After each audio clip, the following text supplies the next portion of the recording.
commandant suprême, le président de la République, a entendu le cri de détresse de la population et il m'a envoyé spécialement pour venir avec les officiers de la police et de l'armée ici sur place de mettre fin à cette tracasserie.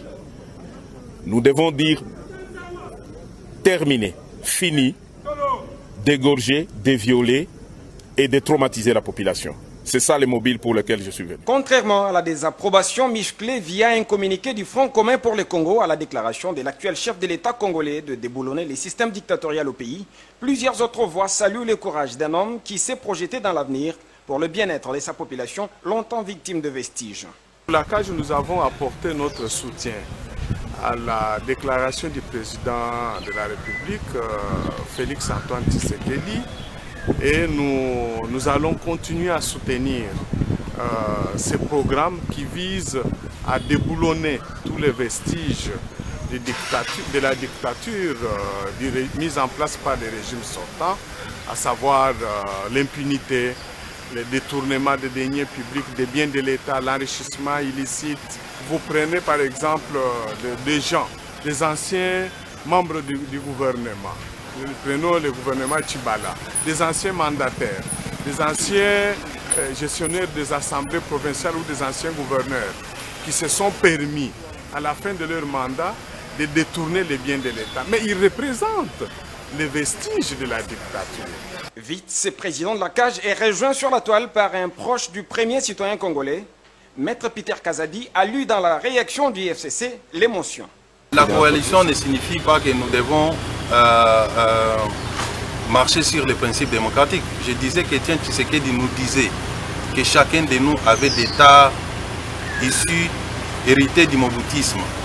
Aujourd'hui, il est question pour chacun de nous de combattre d'abord contre lui-même pour extirper les états et de manière collective combattre aussi pour que cet art puisse disparaître définitivement de notre société.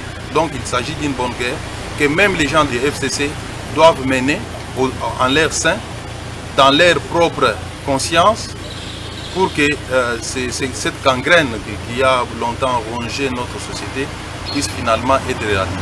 Rappelons que lors de son séjour aux États-Unis, le chef de l'État congolais nouvellement élu avait déclaré qu'il est aux affaires pour déboulonner les systèmes dictatoriaux de l'ancien régime.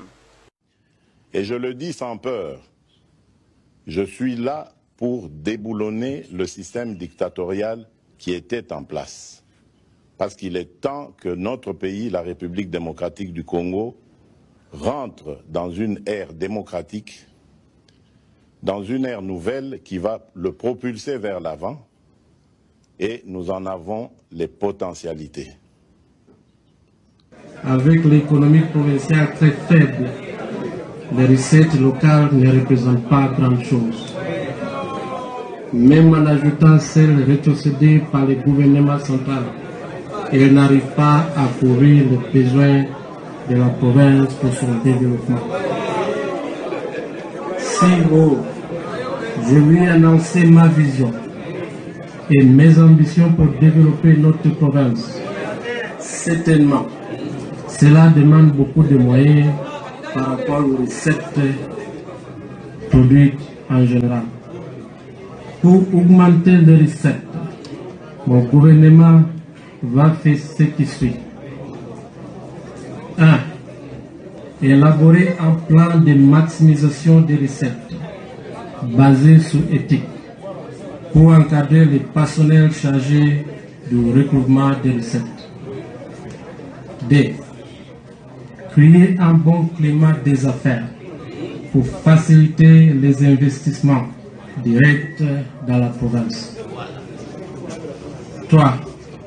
Inventorier tous les grands projets de la province en vue de les représenter aux investisseurs et partenaires extérieurs pour leur financement. 4.